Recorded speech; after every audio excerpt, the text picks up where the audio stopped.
Is a revolution? A question posed and answered by Malcolm X in his speech, Message to the Grassroots.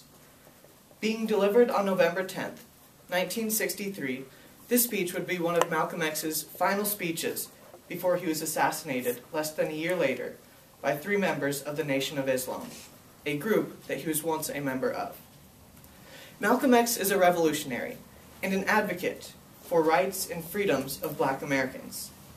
Researchers at the University of Tennessee consider him to be of equal importance to the Black movement as Martin Luther King Jr.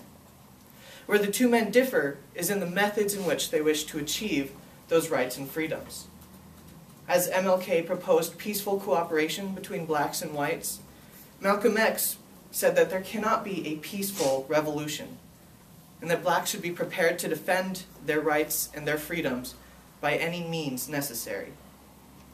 The Message to the Grassroots should be considered to be one of the most influential speeches of the 20th century because of the timing of this speech in comparison to other civil rights events, because of the difference in this speech compared to all of Malcolm X's previous speeches, and because of the call to action of the audience. First, we can look at the timing of this speech. Malcolm X rose to power in the Nation of Islam just years before the Civil Rights Movement in 1964. The Nation of Islam was created in 1934, and it was based off increasing the social well-being mentally, culturally, socially, and economically of Black Americans. He joined the movement in 1952, but did not become a prominent member until the early 1960s. 1964 was also the year in which the most powerful civil rights bill was passed through Congress, making segregation in public places illegal and punishable by law. According to Professor Dennis Simon at the Southern Methodist University, another event increasing the power of Malcolm X's message to the grassroots was Bloody Sunday. This event was a peaceful march of members of the Southern Methodist Leadership Conference across Alabama. They were raising awareness about the growing violence against civil rights activists. On their march, they encountered the Alabama State Troopers, who eventually attacked the members. This attack happened just 1 month after Malcolm X's assassination in 1964. The Message to the Grassroots is also very powerful because of how different this speech is compared to all of Malcolm X's other speeches. Professor James Cone, who studies theology within the context of Black liberation, states that Message to the Grassroots is Malcolm X's most political speech he has ever delivered. This could be, as Cone argues, a sign of Malcolm's impending removal from the Nation of Islam. Malcolm X had made statements about Kennedy's assassination, which were seen negatively by the Nation of Islam's leader, Elijah Muhammad.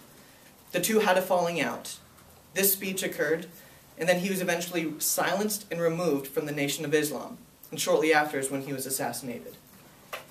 X once spoke as a minister in terms of the spiritual and mental conditions of Black Americans, a method that was in line with the teachings of the Nation of Islam. But he eventually broke off from these teachings and began speaking rather as a leader and advocate for the Black masses, with the apex being his message to the grassroots. Finally, the way in which Malcolm X calls to action his audience proves evidence for why this is such a powerful speech. George Brightman, a publicist of many of Malcolm X's writings, states that X advocates that all African Americans, regardless of their culture, of their background, or of any other differentiating factor, they can all be tied together based off their common enemy, the white man. X argues that the peaceful Negro Revolution is not vowing for equality, but is for them crawling back onto the plantation. As Martin Luther King Jr. advocates for the peaceful equality between all people, MLK urges blacks to separate themselves from their white counterparts and prepare, if need be, to shed blood for their freedoms. Because of the timing of Malcolm X's speech in relation to other civil rights events, the difference in this speech compared to all of Malcolm's other speeches, as well as the call to action, this speech is one that should be considered as one of the most powerful speeches of the 20th century.